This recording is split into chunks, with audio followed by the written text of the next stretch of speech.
échangeur d'air et on est l'automne. C'est humide dans la maison, vous dites je vais partir l'échangeur d'air pour vraiment assécher la maison. C'est tellement efficace durant l'hiver, mais après 2-3 jours, vous êtes déçu, ça ne fonctionne pas, c'est toujours aussi humide, même si cette fois c'est encore plus humide. Donc est-ce que l'échangeur d'air a un problème? Mais généralement non. Généralement le problème, c'est un problème de compréhension de la psychrométrie. Qu'est-ce que c'est que la psychrométrie? J'ai un diagramme ici qui va vous l'expliquer. En fait, je vais vous expliquer le diagramme au travers le dessin que j'ai fait ici, la petite reproduction que j'ai faite. Rapidement, sur l'axe horizontal, vous avez la température en degrés Celsius. Sur l'axe vertical, vous avez l'humidité absolue. L'humidité absolue, on n'en parle jamais de l'humidité absolue. Qu'est-ce que c'est? C'est le nombre de grammes d'eau contenu dans 1 kg d'air. Et là, on ne parle pas de mètres cubes d'air, mais de kilogrammes d'air. Vous pouvez imaginer que c'est un sacré volume. Donc, c'est exprimé de cette façon-là, disons 4, 8, 12. Donc, ça n'en contient pas des tonnes. Et l'humidité relative, c'est sur les courbes qui sont ici. Et l'humidité relative, sur la courbe supérieure, vous avez 100, 50%, 25%. Vous pouvez imaginer les 97 autres petites courbes que je n'ai pas indiquées pour que ce soit plus clair. Généralement, les gens sont confortables à l'intérieur de cette plage-ci. Donc, ils ne sont pas confortables nécessairement seulement qu'entre une température et une autre, mais aussi c'est aussi en relation avec l'humidité relative. Donc, généralement, les gens vont être 80% des gens vont se ramasser dans cette courbe-là, disons, entre 20 et 23, et entre 40 et 55% d'humidité.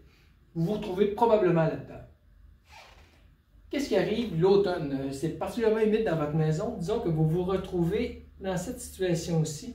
Donc, il fait 20 dans votre maison et il fait, disons, 60% d'humidité. Et là, vous n'êtes pas très, très confortable. Mais où est-ce que vous vous situez en humidité absolue? Vous vous situez à 8 grammes d'eau par kilogramme d'air. Et là, vous décidez de faire fonctionner votre échangeur d'air. Disons qu'à l'extérieur, il fait 15 degrés Celsius et qu'il pleut, c'est une journée pluvieuse. Donc, l'air à l'extérieur est à 100% d'humidité relative. Donc, si on se déplace sur la courbe, ça correspond, disons, à 9 grains d'eau. Pas grains, mais 9 grammes d'eau par kilogramme d'air. Donc, vous voulez remplacer de l'air à l'intérieur que vous jugez trop, que vous sentez trop humide, par de l'air qui est encore plus humide. Donc, ça ne fonctionne pas. Par contre, lorsqu'il commence à faire froid, disons qu'il fait 1 degré Celsius, on se déplace sur la même courbe ici, et qu'il pleut, c'est une journée pluvieuse, il fait 1 sur le bord de neiger, c'est très, très, très humide. Cependant, si on se déplace à l'horizontale, on s'aperçoit qu'on a 4 grammes d'eau par kilogramme d'air. Donc, vous remplacez de l'air qui est à 8 par de l'air qui est à 4. Donc, quand il fait froid, votre échangeur d'air fait le job de déshumidifier. Mais lorsqu'il ne fait pas assez froid, il ne fait pas la job, il peut même venir humidifier. Donc, voilà ce qui arrive avec ça. Donc, en conclusion, lorsqu'il fait en bas de 20, votre échangeur d'air, c'est inutile de le faire fonctionner si votre intention, c'est de déshumidifier. Par contre, ce n'est pas bête de le faire fonctionner si votre intention, c'est d'apporter de l'air frais dans votre maison, ce qui est tout à fait louable.